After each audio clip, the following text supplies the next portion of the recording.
Hello there, I'm Dan. This is Vinyl Fury, and it's been a while since I've done this. I think it's been about 6 months now. I was much more active and prolific especially last year. But the last 2 years I made more videos than I had in the previous 4, I think. And that was fun, but as I've talked about, new records coming in is just kind of rare, so there's really not a whole lot to show or tell, and etc. So it's been a while again, but I've been thinking about it lately, and I figured I would go ahead and do something new because I have acquired a few things over these last 6 months, and I would like to talk about them. It is morning, so you might even hear some chirping birds outside, but let's do it. So a while back, this came out last year. I didn't think I was going to get it on vinyl because, as I said before, new records on vinyl is just really something I likely won't do. Rarely, if ever. But rarely came. So this is the most recent full length of new material, I guess, because they've actually put something out after this. But Third Eye Blind put out a record called Our Band Apart. They made it during the ongoing pandemic, but during the more restrictive period, they wrote and recorded a new record. And, Third Eye Blind, I've been a fan for a long, long time. Their debut, especially, and Out of the Vein are two of my just all-time favorites. And I've still enjoyed their output. They've been fairly active the last 5-6 years. They put out something basically every year. Some of it, it's like, it's okay. Some of it, it's like, yeah, that's still really good. This album was really enjoyable. It was kind of toned down as far as the trying to match the modern, youthful energy that you kind of hear in popular indie rock that they had kind of been leaning toward. And it was more subdued and more focused, I feel like. And it turned out really well. I've listened to it several times, and after I listened to it a few times streaming, I thought, I actually would like to have this on vinyl. And it wasn't very expensive. I think I might have gotten this for $20 or less. And it was a good pressing. It sounded good. I think the production of it lent itself more to the vinyl format than some of their previous output did. That stuff was like kind of loud and didn't really need to be heard on vinyl. This works, I think, and I really enjoyed it. There's a gatefold photo of them recording, and this thing apparently you can cut and form into a circle and let it rotate on your turntable. I'm not going to do that, but I guess that's kind of cool. Especially the song Dust Storm is it's my favorite on the record, and if I made a Third Eye Blind mix, I would put that song on there. So this is something that I used to have years ago. It was at least 10 years ago, maybe a little bit more.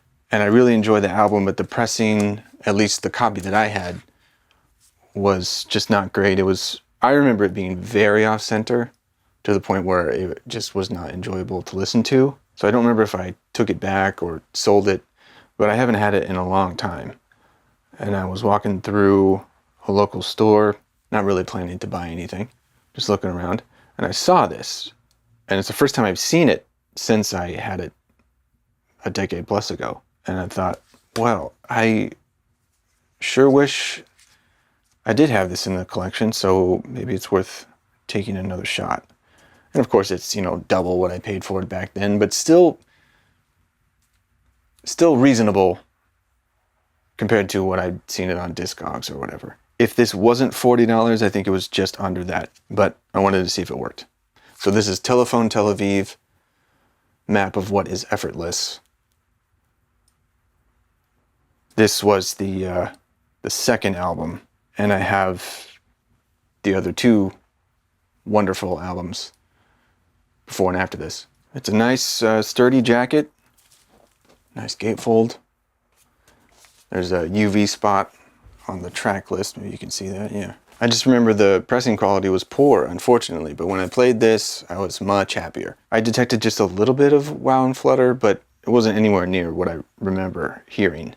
So I was very pleased. I'm happy to put this back in the collection. It's among the electronic, beat-driven type stuff that I enjoy. Telephone Tel Aviv is way up there. So I believe it was the first or second of the complete vinyl collection series of videos that I did last year. If you haven't seen those, I showed my entire collection that I had at the time that was organized from newest to oldest in chronological order, and I showed the whole thing over, I think, 15 videos. And I talked about this band, and they had just recently reunited for a couple of shows for the first time in something like 15 years. And I was very fortunate to see them, and it was awesome. And it was clear that they weren't really going to make new music, but that there might be new releases in the future. And that did happen. So These Arms Are Snakes, Duct Tape, and Shivering Crows. It's a double LP collection of odds and ends, rarities, I think some demos, like early recordings, some stuff from splits and such. There's a poster in there. It is a gatefold. This is on Suicide Squeeze. It's pressed at Pirates Press. Printed inner sleeves. And this is a Dirty Secret vinyl of 500. Pink and gold splatter. And there's some liner notes about how this came together, where the songs came from, etc. And I really enjoyed it. These Arms Are Snakes are a kind of post-hardcore, kind of screamo, I guess, band. And they have a lineage, like many bands do, from the legendary band Botch. They split off into several different bands, this being one of them. I thought it was well assembled. It sounded good. The vinyl was a little bit noisy, but that's to be expected with GZ. It's really cool to hear music of theirs that I hadn't heard before. Some of it I had, including some stuff that was on splits that I had that I don't anymore. So to have it all kind of put together is nice. And they are going to play some more shows in different places, which is very cool. And I don't know why, really, but at the same time, I pre-ordered the cassette version of it. You can see it's still sealed. Clear yellow cassette. And they say there will only be one pressing of these, and there's 250. Sometimes you just can't help but be a collector. Okay, so the last thing for today is something kind of special. It's an EP called Babes by a project called White China Gold. And it is a project headed by Thomas Hunter, who has also been involved with KK and his Weathered Underground, if you've ever heard of them. It's kind of it's a bit of rock, it's a bit of soul, some R&B. I might even call it kind of drug pop. I think that would be kind of appropriate. So I had never heard of this, but a good friend of mine, Zach Bose, who you might remember, if you go all the way back to the beginning of this channel, there's a couple of collector profiles, the second one being Zach Bose. He's been a collector as long as I have. We have talked for hours and hours about records and music and all that stuff. He knows Thomas, and he wanted to put this out on vinyl himself. So he did. And he asked me to prepare the vinyl master for it. So I've been working in audio post-production on a, I guess you could say, semi-professional basis. I do have a small business doing it, mostly for podcasts. That's my biggest output, but I have mixed and mastered music as well. And this is the second thing that I prepared for vinyl. So we didn't have access to the original mix down, the pre-master, but I got the original studio master and just, did what you kind of need to do to prepare something to be put on vinyl. So he trusted me to do that, and I did, and was happy to. And now it is on wax, and he was really happy with it. He got the test pressing back, and he went for it, and here it is. And people seem to enjoy it, which is cool. I played it on my turntable. I was like, you know what? Sounds pretty good. It's interesting music too. So there's this, which is black, and there's 200 of these, and there's 100 on white with gold splatter. I didn't get a copy of that. And I think there's actually one test pressing also available. All of that is available on Bandcamp, and I'll leave a link to that. You can hear the music, and if you want to check out the record, there you go. I don't have a credit or anything on there, but I assure you I did it.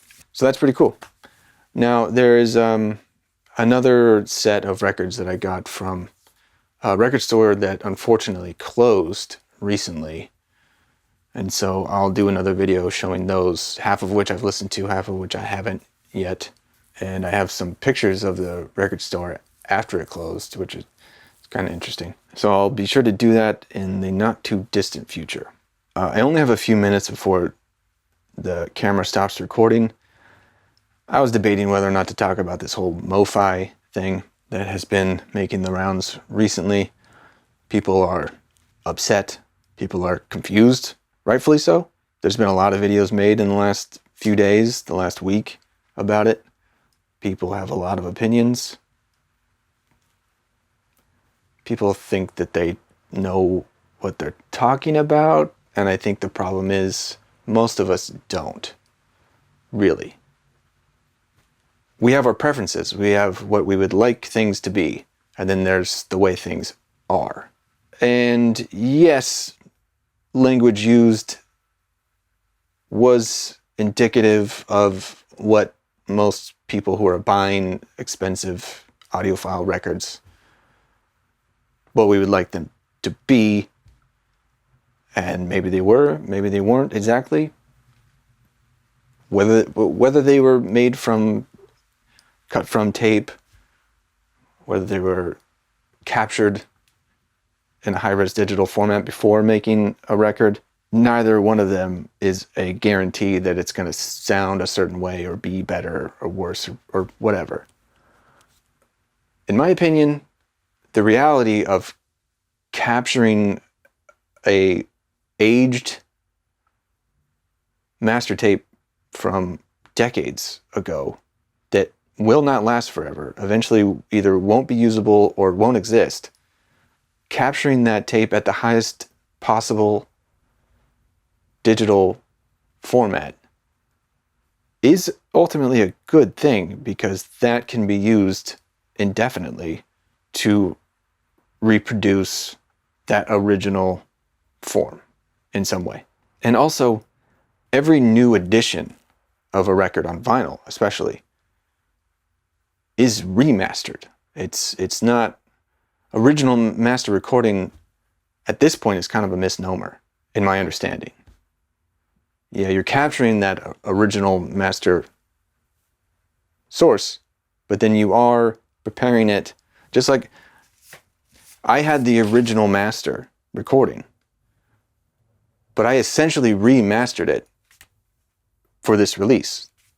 Hopefully that gets across what I mean. So should the language be more clear? I would say yes, but they don't have to. They can do whatever they want. And using the terms that they have used, for the most part, it's not really a lie. It's kind of a lie by omission, but that's based on your assumption of what that language means. So it is all very kind of murky, but it's also why I've really tried to not care so much about that kind of stuff. Because as much as you want what you want and think you know what you know, there's only so much you really do unless you are actually making the stuff. Also, I don't think they thought that they could get away with saying there's going to be 40,000 copies of this Thriller one-step record, and people would think that those are all coming from an original master tape, because there's just no way that they're going to use that tape, especially of that album, that much. Capturing that, if there hasn't been a super high res capture of that tape before, better do it now. Anyway, the camera did shut off and I've started another video to wrap this up. But yeah, I don't know if I even leave this in. I don't know what more can really be said besides our opinions on things. I think you should know what you're buying, especially if you're paying $100 or more for something and you're doing it because you think it is a certain way. Mike Esposito from the In Groove, he said that during their conversation that they're going to start listing the master chains or the sources for records, starting with the newest and going back. I would be surprised if that happens. Let me see if that's... Yeah, I don't see anything about it on their website yet. I would be surprised, especially if they start doing it for everything. But I would be curious to know. I mean, I only have 2 modern MoFi releases, the first 2 Weezer albums, which to me sound great. And I know they say on the label, mastered from the original analog tape. But I also know that that doesn't necessarily mean that it's cut from that tape. Language does matter, and leaving room for assumptions, while it may not be unethical technically, does open yourself up to criticism, and they are getting it. So maybe that's deserved. Anyway, I don't know if anyone needed to hear my take on that, but there you go. I wouldn't hesitate to buy a MoFi pressing of an album that I really enjoyed, because regardless of how it's done, they usually do seem to put out a high quality product, and they do seem to care. And I would point out that capturing a master tape at the highest possible resolution that they can, especially when there's not just, one tape. I know the Beck Sea Change album was reassembled from individual reels for each song, which is why on that version there's a little bit extra, maybe like pre-roll, or it might sound a little bit different because it wasn't the same edit.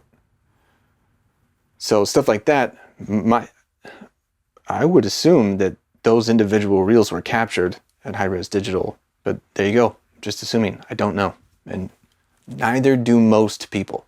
But they rarely do put out something that I'm truly interested in having that version of. So that's just me. I don't want to spend $100 on a new version of a record that has already existed in many, many different ways previously. So like I said, I'll have some more records to show in the near future. Until then, take care and enjoy your music.